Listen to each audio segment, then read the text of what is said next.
Bapa yang menyertai kami.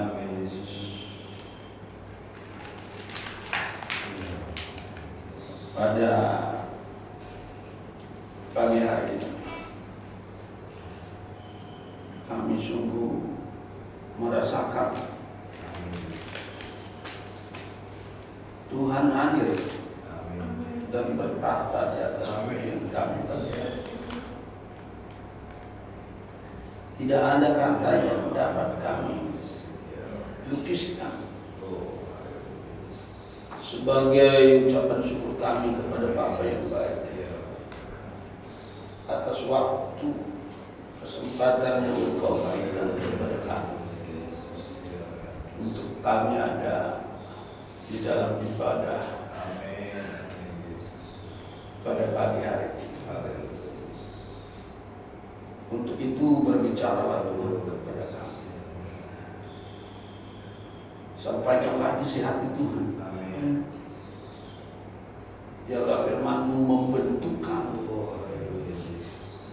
menjadi bejana-bejana yang setia, yang berharga, yang mahal di tengah-tengah gereja. Ampuni kami Tuhan atas segala kesalahan kami, sehingga dunia dan gereja mengalami apa yang terjadi seperti saat sekarang ini. Terima kasih Tuhan. Kami tidak mengerti apa rencana Tuhan ke depan untuk gereja, untuk kami semua orang-orang percaya. Tetapi kami yakin Tuhan akan memelihara kami, menyertai kami, melindungi kami, sebab Engkau adalah Tuhan yang merekayasa hal-hal yang indah bagi kami. Rancangan-Mu adalah rancangan sukacita dan sejahtera, bukan rancangan kecelakaan, tetapi masa depan yang cemerlang, masa depan yang gemilang. Itulah janji-Mu kepada setiap kami yang taat dan setia kepada-Mu. Terima kasih Tuhan. Terpujilah Tuhan kekal selama-lamanya. Di dalam nama Putra-Mu Yesus Kristus, Tuhan dan Juru Selamat kami, kami sudah berdoa dan mengucap syukur. Amin. Shalom Bapak Ibu. Shalom. Jemaat Tuhan yang hadir di dalam ibadah live pagi hari ini, dan jemaat Tuhan yang mengikuti ibadah ini dari rumah. Kami sampaikan selamat pagi, selamat kita bersekutu di dalam kasih karunia Tuhan kita Yesus Kristus. Ibadah kita pagi hari ini dapat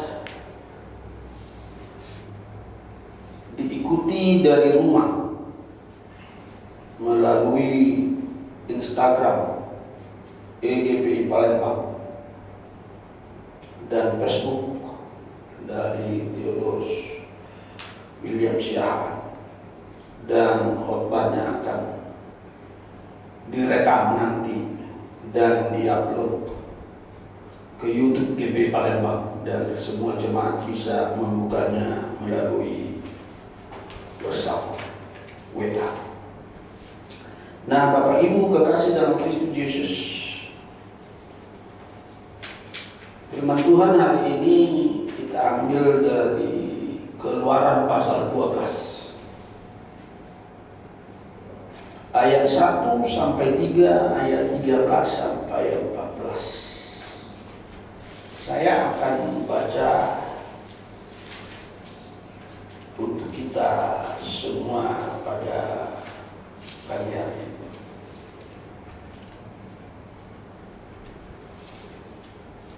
Keluaran pasal 12 ayat 1 sampai 3, 13 sampai 14 tentang perayaan Paskah. Berfirmanlah Tuhan kepada Musa dan Harun di tanah Mesir, bulan inilah akan menjadi permulaan segala bulan bagimu. Itu akan menjadi bulan pertama bagimu tiap tahun. Katakanlah kepada segenap jemaat Israel, pada tanggal 10 bulan ini diambillah oleh masing-masing seekor anak domba menurut kaum keluarga, seekor anak domba untuk tiap-tiap rumah tangga. Ayat 13-14. Dan darah itu menjadi tanda bagimu pada rumah-rumah di mana kamu tinggal. Apabila aku melihat darah itu, maka aku akan lewat daripada kamu. Jadi tidak akan ada tulah kemusnahan di tengah-tengah kamu apabila aku menghukum tanah Mesir. Hari ini akan menjadi hari peringatan bagimu. Kamu harus merayakannya sebagai hari raya bagi Tuhan.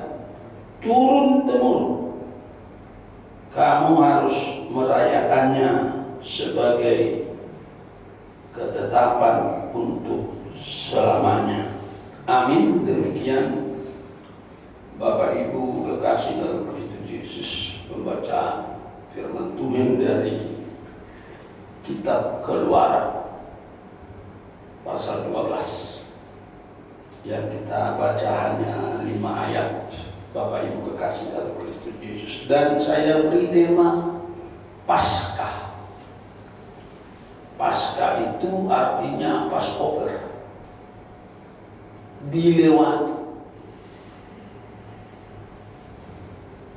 Nah, Bapak Ibu kekasih dalam Kristus Yesus, hari raya Jumat Agung atau Paskah adalah momentum peringatan dan perayaan tahunan untuk umat Kristen, untuk mengingat tentang karya Allah yang melepaskan umatnya dari belenggu perhambaan, belenggu penderitaan yang sudah kita baca di dalam Keluaran 12 tadi, dan untuk mengingatkan kebangkitan Kristus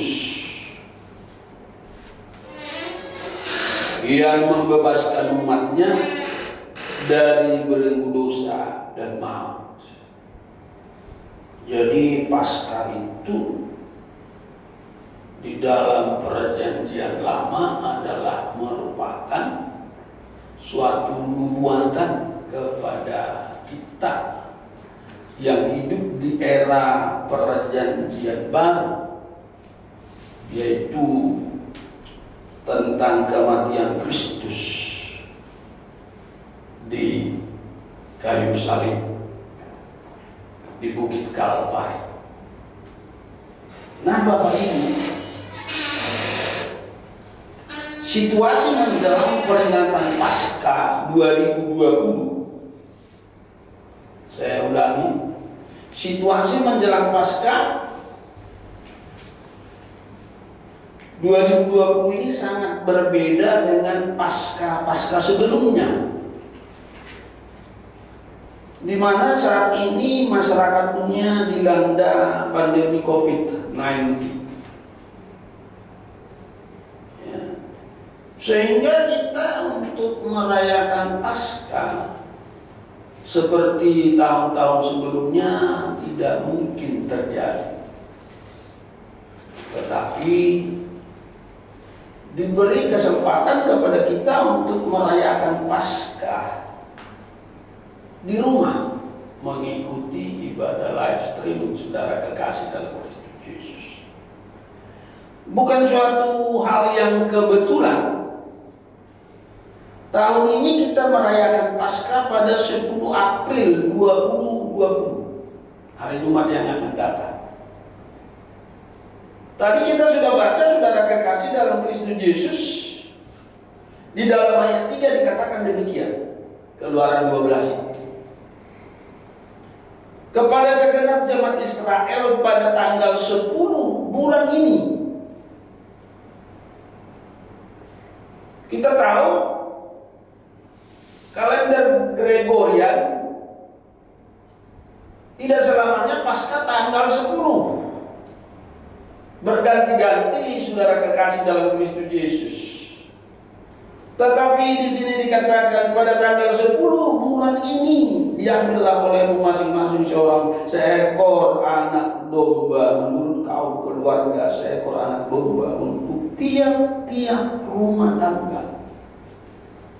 Menarik, Paskah pertama diawali Prapaskah itu tanggal 10, mengambil seekor anak domba untuk disembelih tiap keluarga di rumah masing-masing dan mengoleskan darah anak domba itu di dalam pintu rumah mereka, supaya kalau Tuhan lewat ada darah, maka mereka tidak mengalami musibah, anak sulung mereka selamat. Tetapi Mesir yang tidak punya darah di atas pintu rumahnya, anak sulung mati dalam satu malam. Seluruh Mesir, saudara kekasih dalam Kristus Yesus. Di tanggal yang sama dengan perayaan Paskah pertama itu, saudara-saudara, mempersiapkan anak domba itu, kita akan merayakan Paskah di rumah masing-masing pada tanggal 10 nanti. Sama-sama tanggal 10. Saudara tahu, saudara kekasih, Paskah pertama itu di Mesir lebih kurang 5.000 tahun yang lalu. 5.000 tahun yang lalu. Nah, bersamaan dengan situasi kondisi yang ada sekarang ini, gereja di seluruh dunia hampir, saudara-saudara, atau secara khusus saya katakan di seluruh Indonesia, termasuk di desa-desa, tidak boleh beribadah lebih daripada 10 orang. Jadi tanggal 10 nanti kita merayakan Paskah seperti perayaan Paskah yang pertama itu, di rumah masing-masing. Kalau dulu mereka makan domba, anak domba, tapi kita nanti makan darah Yesus, makan tubuh Yesus dan darah Yesus, minum darah Yesus. Ya. Jadi hari Jumat Agung nanti di rumah masing-masing kita akan menyediakan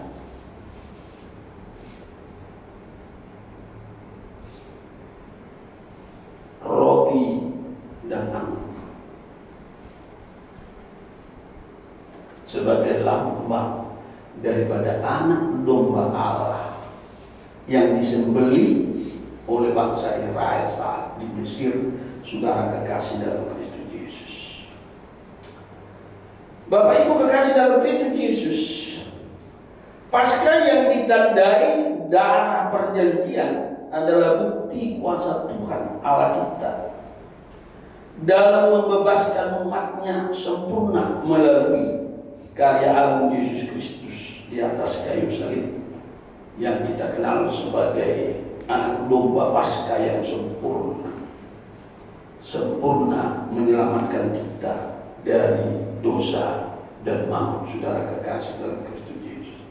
Nah, menarik, saudara kekasih dalam Kristus Yesus, ini sudah dinubuatkan Nabi Yesaya lebih kurang 700 tahun sebelum Kristus disalibkan, sebelum Kristus lahir.